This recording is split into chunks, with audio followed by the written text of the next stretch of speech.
What is up, Notre Dame fans? Welcome in to the Notre Dame football recruiting show here at blueandgold.com. I am Mike Singer, and I am joined by my trusted sidekick, Mason Plummer. We are here to talk all things Notre Dame football recruiting. And good thing for us, Mason, there is a ton to talk about, and especially some things going on in the Twitter sphere and the message boards that we can discuss here in just a minute. First, want to make sure everyone who is watching us live on YouTube, watching us back on YouTube, watching the replay of this, and also listening on podcast, please, for our YouTube audience, please like this video and subscribe to us on YouTube. We would love to hit 700 likes on this video. Our last recruiting show we did a couple weeks ago, we hit 650 something. So would love to get up to 700.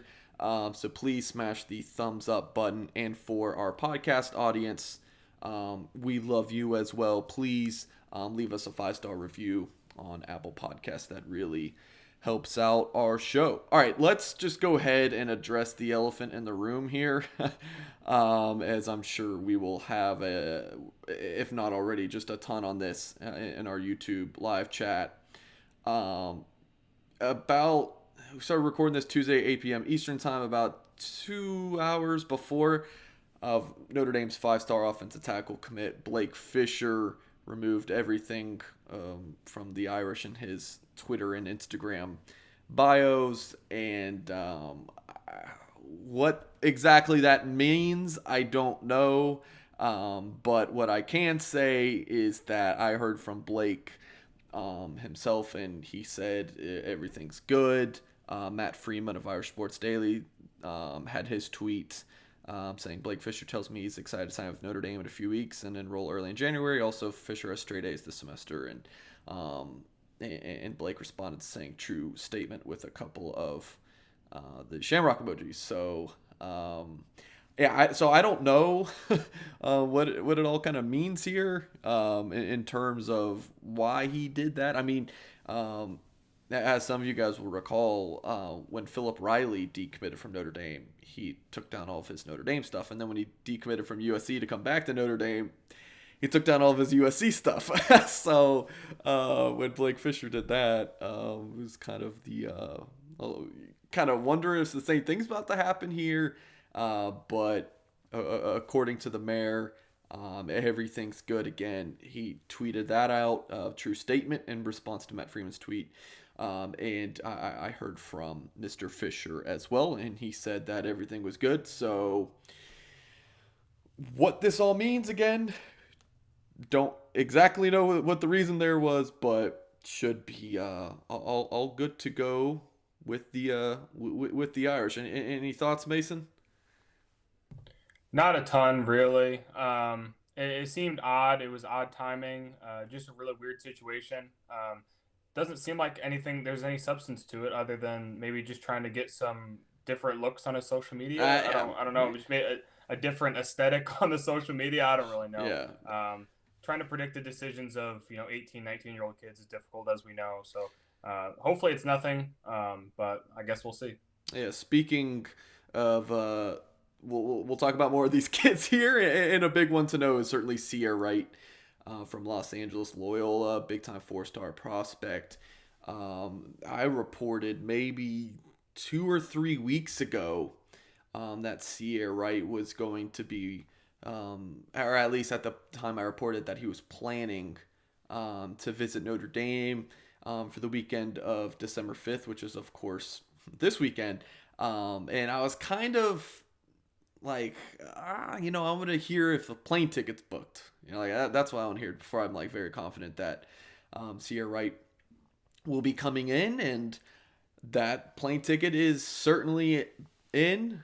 He will be coming to Notre Dame on Thursday, and I believe staying through Sunday. So with Notre Dame's ticket policies, guys, it's really difficult for recruits to get into games. The only ones so far have been families of players like Langston Patterson, a linebacker from Tennessee. His brother is Kane Patterson, a linebacker for Clemson, so he was able to get into that game on November 7th. But So I'm not sure if Sierra's able to make that work. I know he would love to get into Notre Dame's regular season finale now. I'm not sure if you guys saw the news, but the Wake Forest game on December 12th was canceled. ACC basically said it's not really necessary. So this is the regular season finale, home finale as well against Syracuse. So, Mason, from your perspective, what kind of player is Sierra? Right, certainly highly ranked guy, but what are your thoughts about him on the field and anything on his recruitment you'd want to add? Yeah, you said it, Mike. Certainly a really highly recruited guy, highly ranked guy as well. He took a little bit of a dip in the rivals rankings, but that doesn't just thing. He's one of the best players I in think it the was. nation. I think it was a couple spots. I think it was like 7 spots. So I wouldn't call that a dip, but yeah. Right. It's a very small change, but it doesn't change anything for me. And the fact that he's one of the best corners in the nation, and that's going to stay that way. Hometown USC is definitely a player here. It's been thrown around on message boards a lot. I don't know if a lot of people actually knew that Sear Wright's going to play LeBron James' son in Space Jam 2, so that's super cool. Guy that's really into the media side of things. Notre Dame's a far ways away, but hopefully this weekend can really impact him, and we'll see what happens. Whether Notre Dame looks appealing to him this weekend, as you mentioned, Thursday through Sunday, that's a good bit of time in South Bend, but won't be able to see the coaches or anything. Maybe they'll be on FaceTime with him or something like that, kind of leading him through. But it's a different kind of visit. Not ideal, but it's better than nothing, definitely. Yeah, I think it with Sear visiting, it shows that he is serious about Notre Dame. He's um, Notre Dame offered August of 2019. And then, yeah, like he spoke highly of the Irish then. But then he visited for the Echoes Award Show weekend last December. And at that point, like, okay, yeah, Notre Dame's a contender for this guy. Then you get into the pandemic months early in the spring and the summer. And the Irish are kind of in a lump of about 10 schools or so. Now it's kind of just I feel like Notre Dame's just outlasted a bunch of other schools, and this is a recruitment where it's several of the staff members that are in this recruitment. Brian Polian, Mike Mickens, Clark Lee, Terry Joseph. I want to say is might be the lead recruiter for Notre Dame here. So if there is one, again, it really is a staff effort, and so yeah, Notre Dame's in the mix here. Michigan is in there. He visited there a couple weeks ago. Wolverines aren't really doing well in the field, but I'm not 100% sure how that impacts Sierra. Certainly, if there's a coaching change in the secondary, you would imagine that would play a factor. USC is probably the favorite if you look at the Rivals FutureCast picks. I want to say all of them are in right now for him to land with the Trojans. Look, it makes sense. He's playing LeBron James' son in Space Jam 2. Los Angeles is, the kind of the movie capital of the country or whatever you want to call that. So, it makes sense. But compare that with Notre Dame. South Bend's not the most glamorous city in the world, but what Notre Dame's pitch to him is really it's with every recruit, but come win a national championship and come get an elite education. That's Notre Dame's pitch to him. So that hasn't changed. My feeling on Wright has kind of gone back and forth. He did a one of these self-guided tours at USC not too long ago with one of the Trojans quarterback commits and another big-time recruit. I want to say it was Corey Foreman maybe. So at that point I was like, man, I'm not feeling too good about Notre Dame's chances. I was about to write it off, and then all of a sudden he's coming to Notre Dame, and the trip is booked. So maybe there's a shot. Look, Notre Dame's got 5 defensive back commitments in this 2021 class. You have Justin Walters, a safety, Ryan Barnes, a corner safety hybrid, Chance Tucker, who I believe is a true corner lockdown guy, and was that 3? There's a lot. Jojo Johnson, the recent one, was that just last week? And then Philip Riley, who we mentioned earlier, the flip from UFC. So I feel like Jojo Johnson is a solid field guy or a nickel corner, and you have Philip Riley, who could be a big boundary corner or safety. So if you're Notre Dame, Mason, Sierra's just got to kind of be too good to pass up, right? I mean, just kind of cherry on top. Is that how you feel about him? Yeah, I definitely do. I think taking five defensive backs was probably the goal. That's the number that they wanted to get to. We saw that with the late offer of Jojo Johnson, but Sear Wright's too good of a player to turn down. I don't care if you have 10 defensive backs. You want Sear Wright in the class. So he's a top-notch player. He's a guy that impacts your program. He's going to play early, likely wherever he goes. I think just the kid's a stud, and Notre Dame's going to throw everything they can at him to try to get him to commit to Notre Dame, and we'll see a lot of that this weekend. Mike, I think we'll have a pretty good idea of what Sear Wright's going to do here within the next couple weeks. Question just popped on the screen. I want to answer real quick. Alex says, could Sear play safety? Yes, he could play safety. He could play corner. Receiver. He's honestly just a big time player. Couple things we've got to get to before we move into our next segment here. You see on the top right of the screen, if you're on our YouTube live chat or watching us back, use promo code Nike75 at blueandgold.com. So go to our website, again, blueandgold.com, use the promo code Nike75. If you go on the site, you can't miss the big banner where it has the information. So click that. If you have any more questions about the deal, you can reach out to me personally. My email is msinger@blueandgold.com. So the deal is you sign up for an annual subscription at blueandgold.com and you get a free $75 Nike gift card and a 25% discount for the first year of your annual subscription. So it comes out to, the annual subscription I think is $99.95, so you get 25% off the first year, and then a free Nike $75 gift card. So for you folks who are struggling with some Christmas gifts, hey, it's a great way to buy some Nike merch to give for some loved ones or just yourself. Treat yourself. Certainly consider that. And again, you can reach out to me if you have any questions. Please continue to hit the like button, hit that thumbs up button for our YouTube audience. And we will appreciate that. Again, we're going for 700. We've got 38 right now, but we're going for 700. And certainly that would be sweet. We've had plenty of talk here in the YouTube chat about the defensive line situation, so let's kind of go ahead and address that. Kelvin Gilliam was the guy who we talked about in these recent shows. Oklahoma commit who Notre Dame was trying to flip. Well, it seems like it's going in a different direction, Mason. Why don't you tell us about Devin Upow? Yeah, Devin Upow is a guy that we've come across just in the past couple of weeks, a name to know. When it started to look like the Gilliam situation wasn't going to happen, Notre Dame was looking to flip Gilliam from Oklahoma.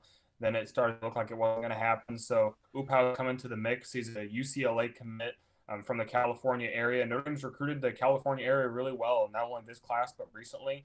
Notre Dame is working to flip him. He's a defensive end, a really lanky guy. I love the power and speed that he brings. 6'5", 6'6", really big guy, strong. You like the bend off the edge, too. A lot to work with for Mike Elston in the future if he was to commit to Notre Dame. I like him a lot as a backup option. You're not going to get Gilliam, it's looking like. So to add to this already impressive defensive line class, Upow is a guy to know for sure. Mike, I think we're going to know his decision here within maybe the next week or so. Yeah. He committed to UCLA in April, and he lives about an hour from campus. And my understanding is that he has not been there. And he's definitely not getting to Notre Dame before signing day. He's going to be signing in December and enrolling early. Like you said, make a decision sometime in the next week. That is my anticipation as well. I had a full update at blueandgold.com on Tuesday afternoon, and I unloaded all of the nuggets for the 2021 class as well as my travels on the road. I've been busy on the road, so we'll get to that hopefully, unless I forget where I've been and who I've been seeing. So yeah, and Devin Upow, if you would have asked me, and many did, maybe, what is this, we're in December, so let's go back to January, February, and you would have said, Mike, how many defensive linemen is Notre Dame taking in this 21 class? I would have said 2 to 3. You had Gabriel Rubio committed early. I hope my memory serves me well here. And then, yeah, you're going after a few more.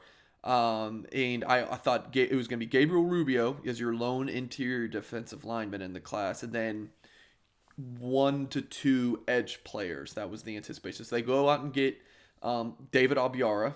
He committed in late March. And then Jason Anye commits in May. So you have Abiara as a Viper or strong side end, and then you have Anye, who is a strong side end 3-tech guy. So, of course, Abiara is no longer committed to Notre Dame.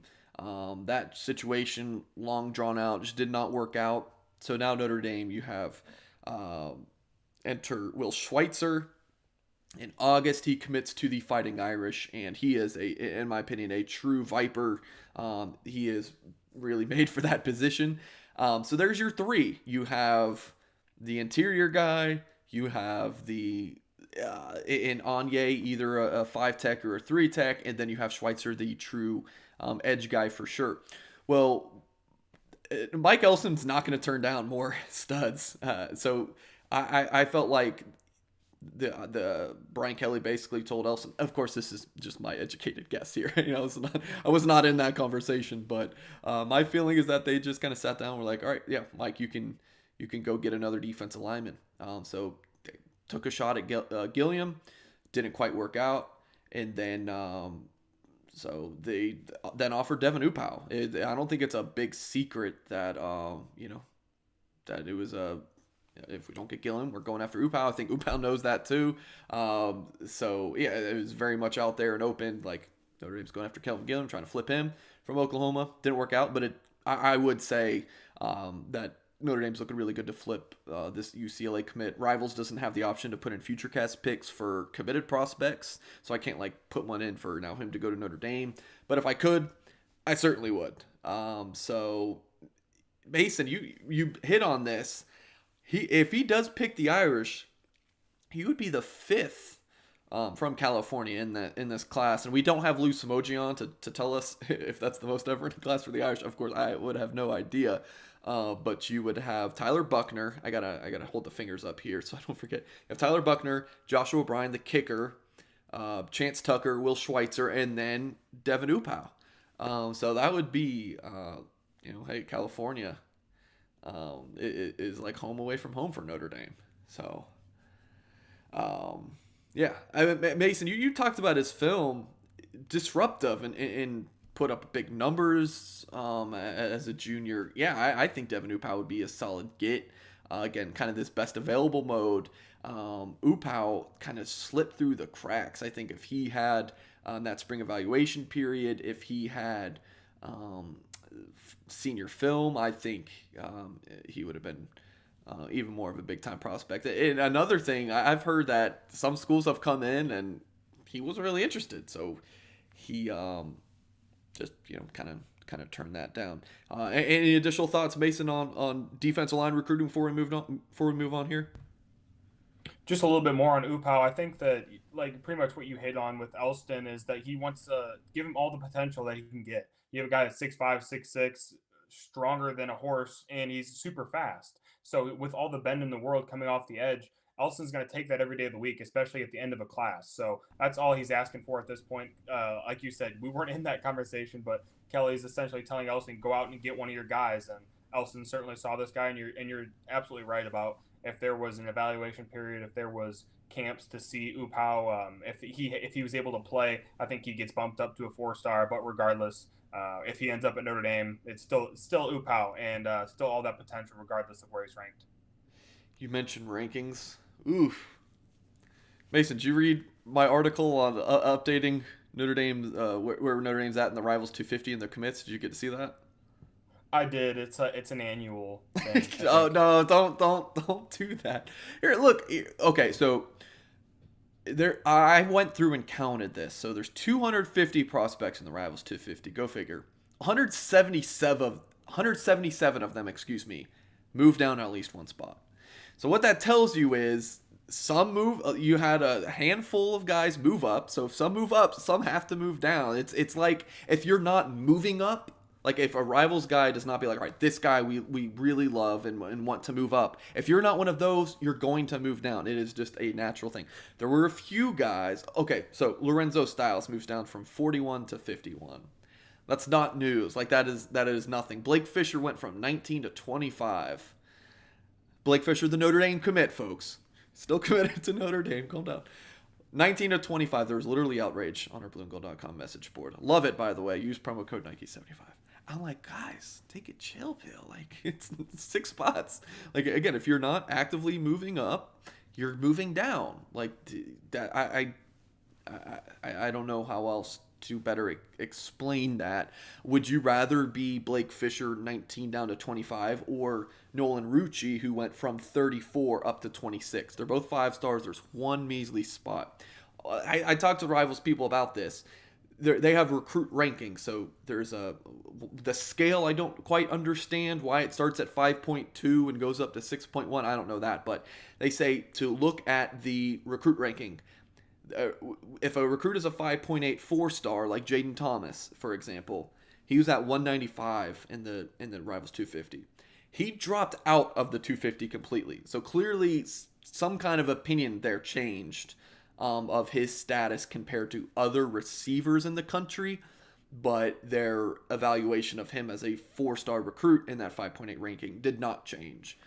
So I think there's for fans, don't get too caught up in the national recruiting rankings. You really want to focus on the recruit ranking if you want to go see what Rivals thinks about the kids in Notre Dame's class. So I don't know. I feel like the middleman sometimes. You have like Rivals rankings and you have the fans. I'm kind of in the middle, and people are like, oh, Mike, you're just giving the company line. Like, no, like Rivals doesn't cut my check. Coleman Publishing cuts my checks. Blue and Gold cuts my checks. So, I don't know. Yeah, I don't know, Mason. I just don't know. I get what you're saying. I think once people understand the Rivals rankings, like you mentioned, that 5.2 to 6.1. Yeah. Once you understand that, it makes sense. But the system itself is a little bit odd.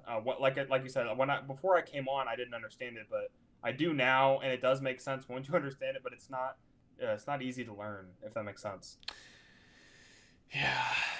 The other thing is, I've been with Rivals since I was 19 years old. Literally, it's fresh out of high schools, and so I've covered a bunch of different schools. Like Notre Dame's not the only school I've covered. They're the only school now, but before, I was working 2 or 3 sites part-time, trying to get by, and literally every fan base was like, Rivals is out to get me. I went on the Alabama board today, and some of them were even like, I don't really agree with this. So I'm like, all right, that's rankings talk. This wasn't scripted. We're getting off the rails here. We have had some questions from the YouTube chat about running back recruiting. AJ Smith said, any updates on if Edwards is considering coming this weekend? Look, Sia Wright's coming in. Maybe some commits are coming in on campus. Potentially 2022 linebacker Sebastian Cheeks, who we will actually talk about here in a little bit. So hang on to that. So Donovan Edwards, running back recruiting. Okay, so you have Sia Wright, potentially a cherry on top of the defensive back class. Well, Notre Dame is certainly wanting to take an additional running back in the 2021 cycle. You had Jameer Smith leave the football program. You had Jafar Armstrong. That just wasn't really working out at running back. So he moves to receiver. So look, the running back room right now, you have Chris Tyree, Kyron Williams, Sibo Flemister, and Kendall Abdul-Rahman. I don't know how Kendall's doing in practice, if he's still cross-training between a couple positions or what his deal is. So running back room does look a little light. So especially I always consider with when your top 2 running backs are also your youngest 2, right? With Kyron being a redshirt freshman and Chris Tyree being a true freshman, your others maybe want to transfer. So I like Notre Dame taking 2 running backs in this class. It wasn't their plan originally when Logan Diggs committed back over the summer. So you have Logan Diggs, and there are 3 names really to know right now for Notre Dame. You have Donovan Edwards, who we have pulled up on the screen. He's a top 100 player. He is big time. And then you have Byron Cardwell, another big time 4-star back from San Diego. And you have Audric Estime, who really jumped up in the rankings, Mason. He was number 215 in the September update, and he jumped up to 132. So big riser in the rankings. Dude, just Audric Estime committed to Michigan State. If Notre Dame offers Audric Estime, I feel like he's going to be in the class. Byron Cardwell's a little bit of a wild card. He just landed an Oregon offer. I don't envision that one happening. So, what do you think about the Donovan Edwards recruitment, Mason? Any vibes on that right now? Not a ton. I think you mentioned this week that not even really his family knows what he's going to do. He's kind of keeps under wraps. He doesn't want anything getting out. It's going to be his own decision. I think the running back situation is an odd one in that there is 3 candidates. One's already committed. One, Byron Cardwell, is getting offers left and right, and then you have Donovan Edwards, who it's down to a couple top schools, and it's not going to be easy to land him. They're all 3 are great running backs, and I think any of the 3 are going to be very nice for the as a combination with Logan Diggs, who I already like quite a bit as the running back in the 2021 class. I think flipping Estime might not be that easy, although I think he is potentially the best running back. I think I might like him more than Donovan Edwards, to be honest. Ooh. I know a lot of people fell in love with. I think a lot of people fell in love with Donovan Edwards a while back, but I think Estime is a new name to some people still, and he's a name that you need to pay attention to. There's a reason why he jumped nearly 100 names on those Rivals rankings this week.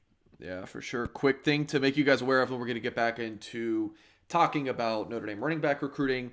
Look, if you like the show, we post a ton of YouTube content. If you want to support us, this is for our YouTube live chat audience only. You see the little $ thing there. You click that, leave us a super chat.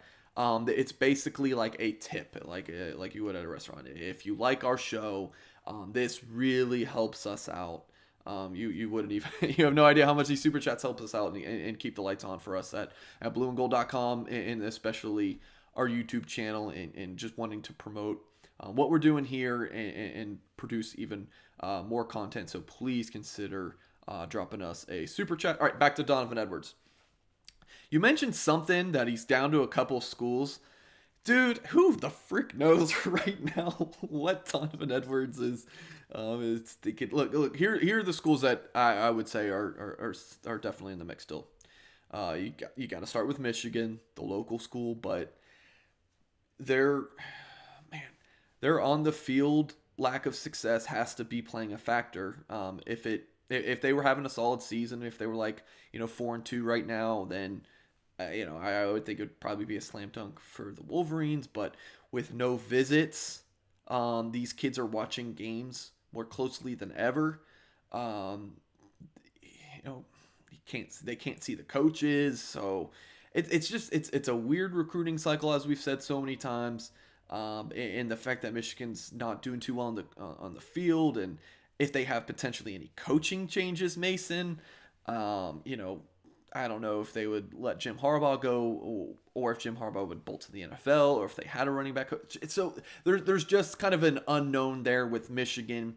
But also he's talked up Penn State, Georgia, Oklahoma's in the mix, and certainly Notre Dame. Actually, he did put up a top 7 not too long ago. It was those schools and then Alabama, LSU. So that's right. He did put out a top 7, but so I would say it's somewhere in there in terms of who he's considering the closest. But dude, talk to different people that are tied in with this recruitment, and there's just a lot of uncertainty. He has played his recruitment close to the vest.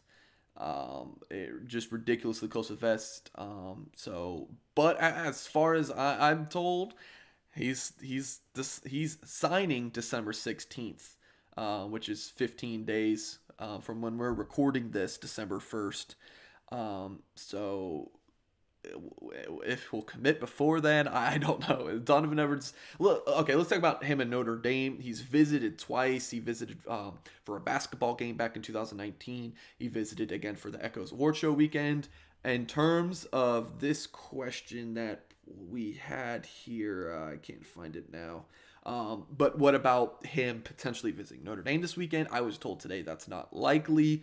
But with Donovan Edwards, folks, I just want to let you know that I don't know. It's kind of all over the place. So maybe he could still come in this weekend, but I was told on Tuesday that he's likely not going to come in for the Syracuse game weekend. So we will see on Donovan Edwards, but the feeling kind of, if not Donovan Edwards, then Audric Estime. So we will, look, we got people talking about Estime here in the YouTube live chat. John says, does Estime have enough speed at the next level in athleticism? Mason, have you got a chance to watch his senior tape?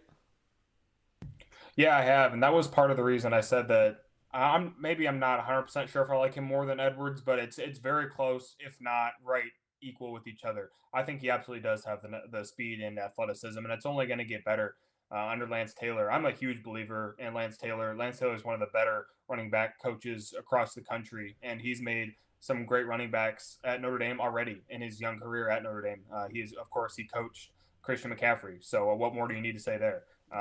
I think Audric Estime could be another great running back at Notre Dame, and he might not be playing early on. We still have a couple more years of Kyron Williams and Chris Tyree, but who better to learn from than those two? Those two have made a huge impact at Notre Dame already, and like I said, it'd be difficult to pull off the flip, but I do like Estime quite a bit. Well, Matthew Thomas said in the YouTube comments, Estime for Heisman. So if he's in the Heisman discussion, you might want to go ahead. So yeah, Notre Dame has not offered Estime yet to, at least he hasn't announced anything. Oftentimes, some of these kids who are committed to schools don't announce offers. Sometimes they do. But, like Devin Upau and Kelvin Gilliam did not announce that they received offers from Notre Dame. But then, like even some of the Notre Dame commits have, when they've received some other offers. So, but yeah, to my knowledge, Notre Dame has not offered Audric Estime, but he is certainly someone to keep an eye on, and make sure to lock in at blueandgold.com for all the coverage on him and many others. Again, use that promo code Nike75, folks. Oh, it's up here. Use that promo code. Go to blueandgold.com.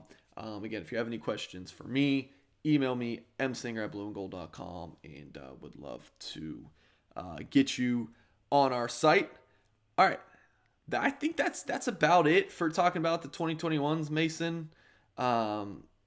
Unless Notre Dame has something up their sleeve that kind of not aware of at this moment, it's looking like one more running back, whether that's Estime or Edwards or maybe even Byron Cardwell. And then you have pretty much looks like Devin Upau or bust, unless Kelvin Gilliam just has a last-minute change of heart. And then maybe Sayre Wright as the cherry on top of the class. That's kind of my read on this situation right now. So sign days in 15 days as of Tuesday night. And then we don't waste time here at blueandgold.com. We're going to be covering the 2022s. We've already been covering them, closely for several months now. So when Mason and I were talking about, all right, what are we going to discuss? What are our topics for our live show? We definitely want to talk about these 2021 targets like we just did. But then I want to talk about 2022. We do have a quick question from Brandon here. Says, what about Titus Makai Altamalala from Hawaii? I don't think there's much going on there anymore. He needed to see Notre Dame. He didn't get to see Notre Dame. The dead period kind of killed that recruitment. I put in a future cast pick for him to land at Notre Dame back in June when I was still optimistic and hopeful that he would be able to visit Notre Dame. That didn't happen. Some of these kids are able to commit without seeing campus. If Devin Upau does, that will be the case. But I am not. It's just not with everyone. Some of these kids need to see campus. So we will see where Titus ends up. If you ask me right now, I would probably say UCLA. Okay, back to the 2022s. So when me and Mason were planning this, I was like, all right, Mason, I want you to come up with your top 5 2022 like most wanted. Who are the most important targets for Notre Dame? And I'll do the same. Well, right when I was preparing for this, about an hour before we went recording, the Blake Fisher stuff happened on social media with him removing the Irish from his bio, so I didn't have time to make it. But we're gonna pull up Mason's, and we're just gonna put Mason on the spot. This is Mason's most wanted 2022 recruits. And you have the list. So let's start at number 5, a guy I really like, Tyson Ford. And I love this list, by the way. And I feel like, Mason, since you started to work with me, some of my influence is sprinkled on this list, especially when we get to the top guy there. But Tyson Ford, big, rangy. I mean, you use rangy with a defensive end recruit. You know, you're talking about a good athlete, but he's just a big physical. I love his length. Tell us about Tyson Ford. Why was he at number 5 for you? Yeah, you pretty much said it. I think that the defensive end and defensive line recruiting in the 2021 class was a little bit underwhelming considering the targets that were out there. I think it could have done better, but I think you hit a home run with Tyson Ford in the 2022 class. I think he's a guy that comes in and he could play immediately. I think he could play for, maybe not for Notre Dame considering the talent they have right now, but he could play at college right now. Yeah. Tyson Ford's a stud. I like him a lot. And then yeah, moving on to number 4, you want to introduce Billy Shrouth? Yeah, Billy Shrouth. But I do want to add real quick, Tyson Ford, Notre Dame's looking good in that recruitment. He keeps picking up offers, but Notre Dame is looking good in that recruitment. Billy Shrouth, a guy who's been rumored as a Notre Dame lean since the summer, from man, I can't pronounce. I forget how to pronounce Fond du Lac. People in our comments, please just tell me how to pronounce Fond du Lac, Wisconsin. St. Mary Springs High School in Wisconsin. Billy Shrouth, really good two-way player. Kind of reminds me a bit of Rocco Spindler in that both solid interior two-way two-way lineman, big-time player. So I have a future cast pick in for Shrouth to land at Notre Dame. Do you as well, Mason?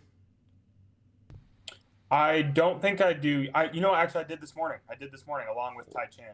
Well, how about that? So, Tai Chan would be a maybe for me on my most. I do love Tai Chan. So yeah, but Billy Shrouth, interior offensive lineman. That's where Notre Dame likes him. So why did he make your most wanted at number 4, Mace? I just think he's a mauler. And while you were talking right there, I was thinking about a comparison, and you got to be careful comparing anybody to Quentin Nelson, like in the history of ever. But woo! I think Billy Shrouth is a mauler on the inside. I think he's a left guard or a right guard. Like I said, you got to be careful with that comparison. But I like his tenacity and the way that he just destroys guys on the offensive line. It's going to be a tough pull out of the state of Wisconsin. Notre Dame has struggled to recruit the state of Wisconsin for years now. But Shrouth is a guy, he seems very interested in Notre Dame. Mike, you mentioned that since the summer he's looked like a Notre Dame lean, but he's kind of taken his time. I don't know what else to say, man. I just really like Billy Shrouth. I think that he's an impact guy from the jump, and I think I have two offensive linemen here for a reason. I think Notre Dame's got to continue that strong offensive line push. That's their identity now, and it has to stay that way. And I think with these two guys, if you land both of them, you're in a great spot. Folks, super chat. We would love you. Hit that super chat. We'll bring your comment up on the screen. Please consider helping out our channel here. All right, number 3, linebacker Sebastian Cheeks from Evanston in the Chicagoland area. So you're very high on Sebastian Cheeks, who we mentioned earlier might be on campus this weekend, as I reported a few weeks ago that he was planning to make that trip as of earlier today. When I spoke with him, he told me it's not 100% locked in, but he would love to get to the Bend this weekend. So, man, yeah, Sebastian Cheeks is kind of one of these guys. It's like Viper, maybe, like Buck, maybe, like really anywhere he could play. Rover, Buck, Viper, like dude's just a baller. Yeah, no doubt about it. And actually, I think that I would have him number 1, but this is for like most important, like who Notre Dame needs. I just love Sebastian Cheeks as an athlete. You mentioned he can play multiple positions, and he's a guy that you're just taking that upside. Mike, we only have a year of film on him, but it's still outstanding. Yeah. He had a missed a season due to injury, and the film is limited, but at the same time, it's already great. And then you can imagine with all the time that he's put into bettering himself, it's only going to get better. And Notre Dame's in on him early. Like you mentioned, he's from Evanston, Illinois, just under 2 hours away from South Bend, so it's a closer one. He's not too far from Tyler Morris, another guy. He almost cracked my top five. Tyler Morris, the wide receiver. Tough. It's tough to make these lists. We did the Sweet 16 article, kind of this, but expanded. We did this on the 16th of November. This is going to be an article at blueandgold.com. We post every 16th, except for December because it's going to be signing day. But yeah, you fought for Cheeks to move up, so I did push him up a spot. Number 2 on your list, Zach Rice. Okay, so yesterday I was in Lynchburg, Virginia to see Zach Rice. As I just saw him yesterday, saw him work out, saw him move around, and I was going to Virginia to see Kelvin Gilliam, and then kind of getting word that might be sticking with Oklahoma, so rerouted the trip, drove over or flew into Richmond, took the 2-hour trip over to Lynchburg, saw Zach Rice, impressive kid. Wow.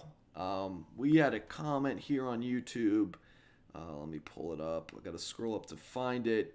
Basically comparing Blake Fisher. I'm sorry, I can't find it. Blake Fisher equals Zach Rice was the comment. I agree. They're very similar players, like just huge men who are intimidating. And I'm like, look, I'm a big 6'3" dude, and seeing Zach Rice about 6'6", 310. No bad weight on him, just a beast. So. Yeah, 5-star prospects. Sorry to steal your thunder, Mason. Just kind of took all your talking points, but what do you think about Zach Rice? Yeah, he's a 5-star if I've ever seen one. That's totally fine. You're the one that got to see him. You spent time with him, so you know a little bit more about him than I do. Yeah, Zach Rice, he's a stud. He's another mauler too. Potentially a tackle at the next level. I think. Oh yeah. No, yeah, he's a tackle. Yeah, don't. Yeah. You think he's a tackle? Oh, he's a tackle. Oh yeah. Okay, so I think what's impressive about him is not only is he strong, but his feet are quick for all that size. 6'6", 310. He's just so fast for his size, and he likes bullying dudes too, just like Shrouth. And that's what I look for when I'm analyzing offensive linemen. I like guys that are just out there to maul people. And Zach Rice certainly does that, and that's why he's my number 2. Yeah, and then number 1. This is where I'm talking about with my all of my wisdom being passed on to you, Mr. Plummer. You got to go with the quarterback. Whether this was most important or most wanted, we're kind of, maybe if it was, I put most wanted. I think my email said most important. So maybe if it was most wanted, some of these would be flipped around. So I apologize for that, but. So yeah, most important, it's the quarterback, right? I mean, it's always the most important position. Yeah, it's got to be. And things are trending really well for Steven Angeli. I like him a lot as a pocket passer. He can get out of the pocket a little bit too, but he's just very accurate. I like his release. I like his arm. He can throw the deep ball. He just trends well towards the next level, potentially even into the level after college, into the NFL. So a lot of his traits kind of lend himself to that. He's a different quarterback though, which is interesting. The guy that Notre Dame ended up taking the 2021 class. So they're going for types of quarterback. It seems. Looks like we just got a question. You guys like Angeli or Wimsat? Wimsat might be more athletic. Wimsat is more athletic, but I think personally I like Angeli more. Mike, what do you think? Yeah. So in that Sweet 16 article, I put Angeli / Wimsat. It was a total cop out. I own it. Notre Dame has offered 2 guys in the 2022 class of quarterback, offered them on the same night and everything, and is going after them equally as hard. So I either, but I do lean Angeli a little bit. I do. So all right, it is question time, Q&A time. I posed to our blueandgold.com message board, post us your questions for us again, please. If you're still watching live, please consider dropping us a super chat, any amount. It helps out our channel, keeps the lights on for us. So we will pull up, see what's going on in our YouTube comments first. Question from Jack here. Does Caleb Brown or Tyler Morris out of Chicagoland area become more viable options since Michigan's down? Here's the thing I'll say about that. I mean,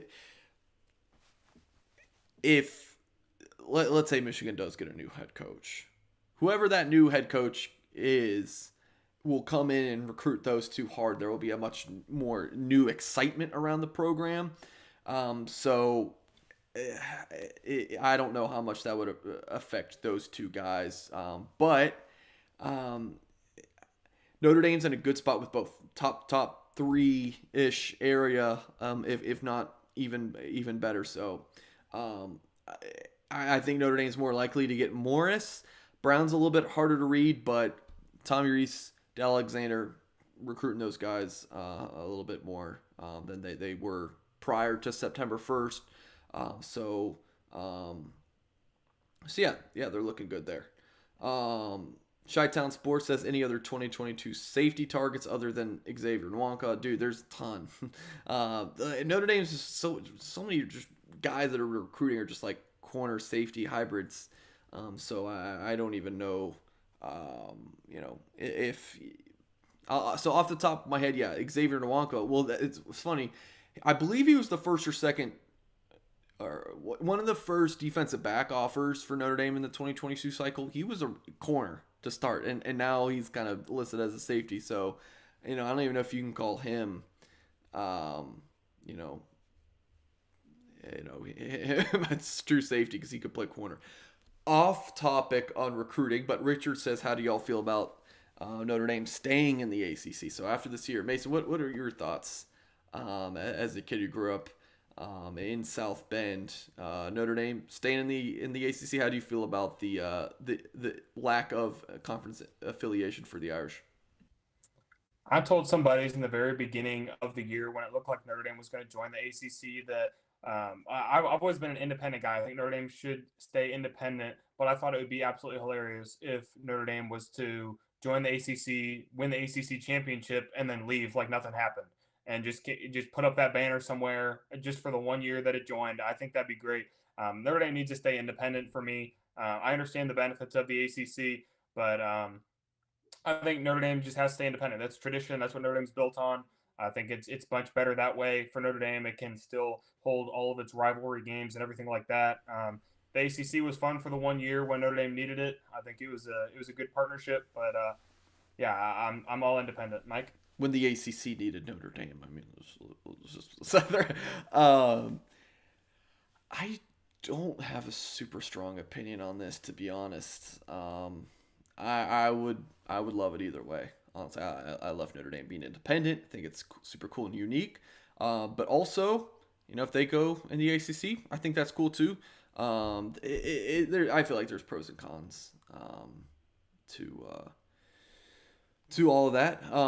Bart Adams says, who are the 2022 running backs looking at Notre Dame? So interesting to note, the Irish, like early in the cycle, really didn't go after many guys. Donovan Edwards. Can we go a recruiting show without mentioning Will Shipley? I guess that he still lives on here, but Notre Dame has gone after a lot more 2022 running backs earlier compared to what they did in 2021. So who are those guys looking at Notre Dame? You have Jabrian Payne, put Notre Dame in his top 7. We've tried to reach out to him for interviews, and Mason and I have come up empty-handed, so don't know his exact interest in Notre Dame other than the top 7, but the Irish are at least in the mix there. I think there's definitely 2 that I want to mention for sure. You have Dalan Hayden from Tennessee. Dad played for the Volunteers. But the Irish are looking good in that recruitment. I think another one you got to mention is Nicholas Singleton from Pennsylvania. He's a big-time 4-star back as well as Hayden is. And Hayden has had I want to say season's ended, but he had a dominant junior season. So Hayden and Singleton might be 1A, 1B right now is kind of like the best that also have high interest in Notre Dame. There are other running back offers. Gavin Sawchuk, a kid from Colorado, and there are a few more that are escaping me off the top of my head. Who's Donovan Edwards' teammate? What's that young man's name? Donovan Edwards has West Bloomfield. It might have the best 1-2 punch running back in the country with Donovan Edwards and Dalan Hayden. Sorry, yeah, Dalan Hayden. Notre Dame's after him as well. So, am I forgetting? Can you think of any other top guys at running back base? Or does that pretty much cover it? That's about it for me. I was going to mention Sawchuk if you didn't. I think he's a great running back, but it's going to be a really tough pull for Notre Dame. I think the 1A, 1B that you hit on is just about right. This is the names to know for 2022. Yeah. Let's see. Question from Brandon here. Do Kevin Bauman's brother and Kurt Heinrich's brother have talent to make an impact in Notre Dame? I feel like they were offered because they're brothers of current players. I can assure you, Brandon, if that Notre Dame didn't feel like they were good enough, I don't think they would have offered. I mean, it's not charity here at Notre Dame. Like, these guys got to win football games or they're going to lose their jobs. So I think considering that they're brothers of Notre Dame players, that helps them get the offer. Like, if you're looking at two equal players and one is a brother of Notre Dame player, one is not, you're probably going to offer the brother Notre Dame player, especially when you look at the coaches have not been out to see a recruit. Think about this. So the dead period's been in place since March, which means coaches and recruits cannot see each other face to face. So college coaches have not seen recruits in action since the fall of 2019. So they'll have gone the entire 2020 calendar without seeing recruits face to face. You don't get to, build that relationship and everything. So if you're Notre Dame, you go after kids who their families really well. The high school coaches really well. So you just have a better feeling. Of course, they're not able to see, Alex Bauman and Donovan Heinisch, both defensive linemen. The younger Bauman's a defensive end. Donovan Heinisch is a interior defensive lineman, so they're not able to see those guys in person either. But some of those other factors, should be mentioned. Question from Cronin here: how do you think? We'll have you take a stab at this one, Mason. How do you think the 2022 O-line class will end up? How good do you think it will be? Yeah, I think it could be just as good, if not better, than the 2021 class, which was, the 2021 class is very good. Some of the top targets: Ty Chan, Zach Rice, Billy Shrouth, like we mentioned, Jacob Sexton, some big time guys, and Notre Dame's in with a lot of them. So it's not like they're putting all their eggs in one basket and it's a swing and a miss. Notre Dame's got their hand in a lot of different guys. Top notch guys too, 4 and 5 star talents, and if you just land 3 or 4 of them, they're in a great spot to build on an already impressive 2021 offensive line class. So to answer the question, how good do I think it'll be? Man, I don't know how to rate it. I think it's gonna be very good, and I think we're gonna know some names that potentially commit, relatively soon. There's a lot of guys that I think are waiting on it just till the end of their seasons, or waiting till Notre Dame's done. A lot of guys want to visit, and maybe that's not going to happen anytime soon. But I'm confident that if they were able to visit Notre Dame, that there'd be a couple offensive linemen already committed on top of Joey Tanona. Yeah, so Tanona Mason, you posted his junior tape on our blueandgold.com message board not too long ago, we got to see him actually when Tanona's team played against Blake Fisher. We got to see both of those guys in action, and they both look very good. So you have Tanona committed already. Really, one of these multi-tool guys could play 5 spots. Honestly, he played left tackle as a sophomore, looked really good in his junior season. Played center. Interesting move, but he showed that he can play 5 positions, honestly. And then, look, Billy Shrouth looks good there. Still feel like Notre Dame's got a good shot to be the first signee from Wisconsin for Notre Dame in a long time. Let's just leave it at that. And then, Ty Chan. I put a FutureCast pick in for him to land at the Irish. I want to say a month ago. Feel really good about where Notre Dame's at there. Jake Taylor from Las Vegas. Notre Dame is certainly in contention there. Joe Brunner, another Wisconsin guy. Carson Hinsman, another Wisconsin. There's a ton of names. George Fitzpatrick, who I wrote about in Lucky Charms on Monday night. Jeff Quinn does a really good job staying in contact with these offensive linemen. Of course, Zach Rice, the 5-star from Virginia. So there's a ton. There's a ton of names there. Look, Notre Dame just took 5 offensive linemen in this 2021 class. How many they're going to take in 2022? It's too early to project there. I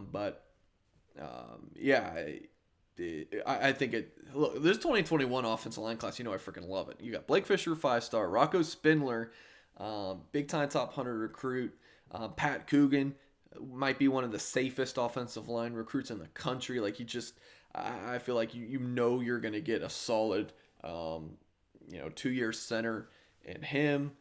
Joe Alt, maybe my favorite recruit of the entire class. I think he's an NFL guy potentially. Big time left tackle. Caleb Johnson, your number 5 guy at offensive tackle. Offensive line. Man, is he a good player as well? And I got to see him. Let's touch on the road travels. I got to see him Saturday. So my whole family lives down in the Tampa, Florida area, and then I live in Atlanta. Ton of Notre Dame recruits down here, so made the trip back up to Atlanta and stopped in Ocala for a quick, brief visit. Got to meet with him. I hadn't seen him since February at a Rivals camp. Impressive kid, beast. He's another one of these guys. He's like a legit 6'7", and I'm like, I feel really, really small around a guy that size.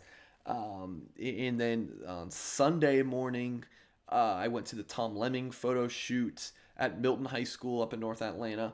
For more details on those guys I got to see, including Notre Dame commit Jack Nickel, go to the Gold Standard at blueandgold.com. So that was Sunday. Monday, I catch a flight to Virginia, and we already talked about Zach Rice. So very busy. A couple of trips here in the past few days. So, all right, question. We're going to go to our blueandgold.com message board. Question from Hop1962. He asks, why are we waiting on Donovan Edwards to decide? Just take Audric Estime and move on. So it does kind of seem like, Mason, that Notre Dame is in the mix for Donovan Edwards, and they don't want to offer and take Audric Estime. We do have a good feeling that if Notre Dame offers Estime, that he'll land in the Irish's class.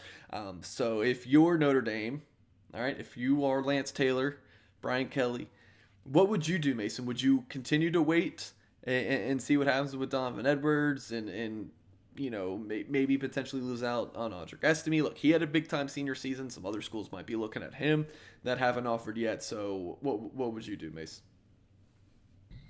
If it's me, I think if the flip with Estime is 100%, you're in contact with him and he's saying, I'm willing to come to Notre Dame when you offer me, I think you do it. If Cardwell is still in the picture as much as he was a couple weeks ago, I think that you kind of wait it out because then you still have that second or third option depending on how you look at Cardwell. But I think waiting it out with Edwards, it might burn you. And if you're really committed to taking a second running back in the class along with Logan Diggs, you need to lock one down in Estime or Edwards, your top 1 and 2 options. I think Edwards is going to continue to wait this out. You said that he's planning to sign within the next 2 weeks on that December, is it 15th, Mike? 16th, yeah. I don't know. He can't sign before then, but he can make a commitment. Right. He could wait until then to announce something. That would be interesting. That would be something. That sounds like a paranoia for you and I, just waiting on Twitter, But I think you gotta flip Estime if it's there. If he's 100% down for that. I like playing it safe personally. That's just me. Yeah, me too. But I'll say, obviously, this is very obvious. The Notre Dame staff has a much better grasp. Struggling with words. We're an hour in. Take it easy. They have a much better grasp on exactly where they stand with both of these kids, even as hard as Donovan is to read. So I'm cool with the slow play. with just keep Estime warm. They're talking to him a lot, so it's not like they're like giving him the cold shoulder as they're waiting for Donovan. And so yeah, I'm okay with this. Maybe another week, but here's the thing. Brandon just asked, is Estime planning on signing early? The thing is, no, he's not. So. So you really can go all out on Donovan now if Estime does plan to remain with signing in February.